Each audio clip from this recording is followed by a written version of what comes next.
платежи телефонных и интернет-мошенничеств следует придерживаться простых, но очень важных правил.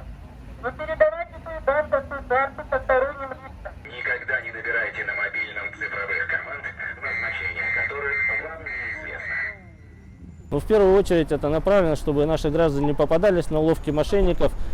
Самое главное сейчас это не диктовать данные банковских карт, ну, ни в коем случае не скачивать различные приложения. Перед тем, как совершать покупки на различных сайтах, соответственно, проводить мониторинг. И в ходе мониторинга в основном всегда становится известным, что это работают мошенники на сайтах, выставляют объявления, там, ну и наши граждане попадают.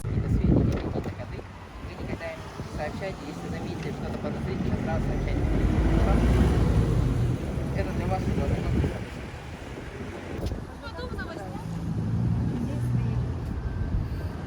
Вот вам тоже.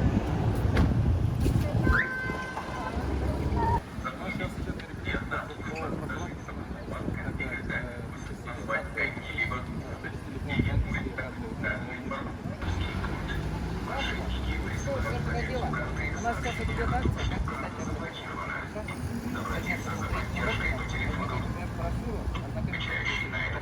Эстафету профилактики «Скажи мошенникам нет» передаем Кубинскому округу.